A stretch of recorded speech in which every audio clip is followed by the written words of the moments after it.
Some mornings feel normal, but you already feel tired the moment you open your eyes. Not really because you didn't sleep enough. Not really because you're lazy. It's because you wake up feeling like you're already behind. You tried to change. Set your alarm earlier. Watched videos about morning routines. Told yourself tomorrow would be better. But when the alarm goes off, your body feels heavy.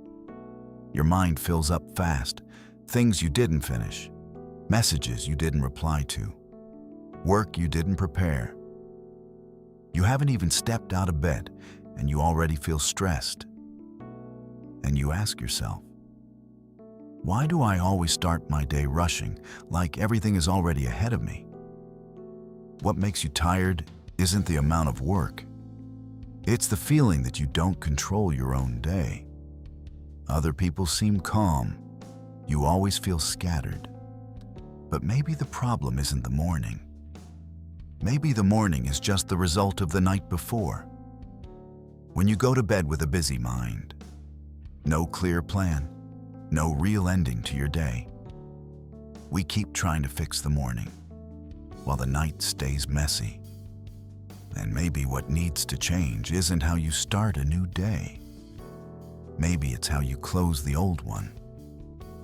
Not everyone who starts the day in chaos lacks discipline. Some people are very capable, very responsible. They truly want to do their job well.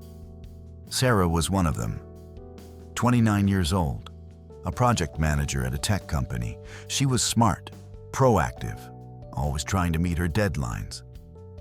But her mornings almost always looked the same. The alarm rang. She hit snooze for a few more minutes, then a few more.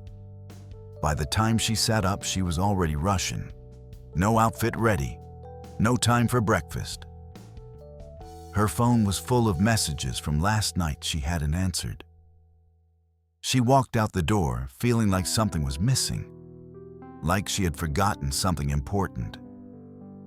By the time she got to work, she was tired. She hadn't done much yet, but her mind was already messy. What confused her was her coworkers. They came in early, sat down calmly, opened their laptops and started working, like everything had been ready before they arrived.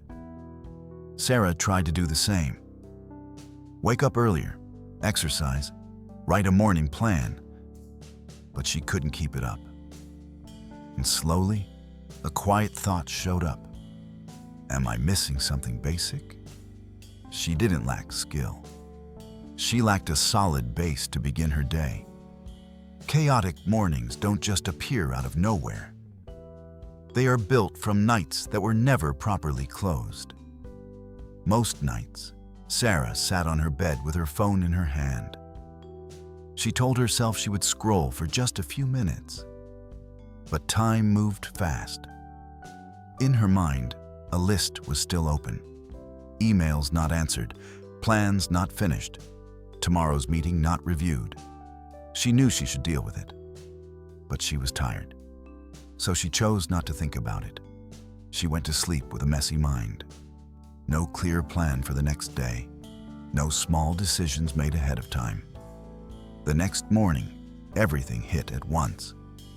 She had to pick an outfit, figure out what to do first, reply to urgent messages, try to remember if there was a meeting. Too many decisions showed up the second she woke up. And that alone made her tired before she even began.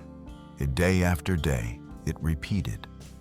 Stress at night, light sleep, rushed mornings, then blaming herself again. Sarah started to believe she wasn't disciplined enough. But maybe the problem wasn't willpower.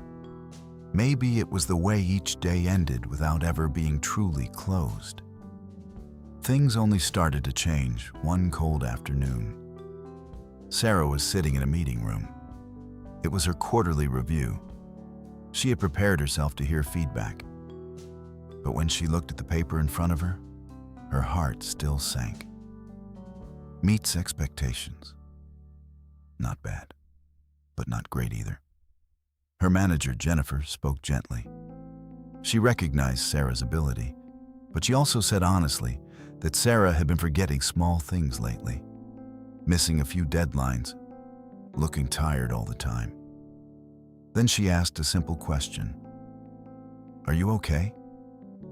For the first time, Sarah didn't try to look strong. She admitted she always started her mornings reacting to things, that she only felt focused around noon, that she had tried many methods but couldn't keep them going. Jennifer listened. No judgment. Then she said something that surprised Sarah. She used to be exactly the same. And what helped her change wasn't a perfect morning. It was one small habit at night. You can't fix the morning once it has started. You have to prepare before that. The sentence was simple, but Sarah kept thinking about it for a long time. Maybe she had been looking in the wrong place all along. That afternoon, Jennifer didn't talk much about theory. She just asked Sarah to stay after work one weekend. When the office was quiet, Jennifer put a small timer on the desk. "Just 10 minutes, she said. Not a complicated system, not a thick notebook full of goals. Just 10 minutes to close the day. Jennifer showed her how. First, 3 minutes. Look back at today. Write down 3 things you did well, even small ones, and 1 lesson you learned. Next, 3 minutes. Pick 3 important tasks for tomorrow. Not 10. Just 3 that truly matter. Then 2 minutes. Prepare your space, clothes ready, documents in your bag, desk cleared. Last 2 minutes. Close your eyes for a moment. Think of 3 things you're grateful for. And 1 intention for tomorrow." When the timer rang, Jennifer closed her notebook. "Today ends here," she said. No work carried into the night. No mess carried into sleep. Sarah felt how different this was. It wasn't about doing more. It was about stopping at the right time. That night, Sarah decided to try it. She didn't fully believe in it, but she felt like she had nothing to lose. She set an alarm for 8 in the evening. When it rang, she hesitated. Part of her wanted to ignore it, but she still sat down, opened a blank notebook. 3 things she did well today. She had to think for a moment. In the end, she wrote small things. Finished a difficult email. Didn't skip lunch. Stayed calm in a meeting. 3 important tasks for tomorrow. Only 3. No adding more. She prepared her clothes, put her documents in her bag, left her phone charging outside the bedroom. 10 minutes passed faster than she expected. The next morning, the first thing she noticed was the quiet. No panic. No searching through the closet. No standing there wondering what to do first. On the 3rd day, she didn't hit snooze. On the 7th day, she arrived at the office a few minutes early. For the first time, she had time to sit down before work began. Nothing changed in a dramatic way. But inside, something felt different. She wasn't chasing the day anymore. She was stepping into it prepared. About 2 weeks later, a bad day happened. Almost everything felt like it was falling apart. A meeting didn't go well. A deadline changed at the last minute. An email with criticism left her feeling small. When she got home, Sarah just wanted to lie down and forget it all. At 8 p.m., the alarm went off. She looked at her phone. A small voice inside said, "Not tonight. I'm too tired." Before, she would have skipped it, and the next day would usually feel even worse. But this time, she remembered what Jennifer said. Especially on bad days, you need to close them carefully. She sat down, even though she didn't want to. 3 things she did well today. At first, she thought there was nothing. Then she wrote. She didn't walk out of the meeting. She stayed calm when she got feedback. She finished part of her work under pressure, and when she finished writing, the day felt lighter. It didn't disappear, but it had an ending. She didn't carry it into her sleep like before.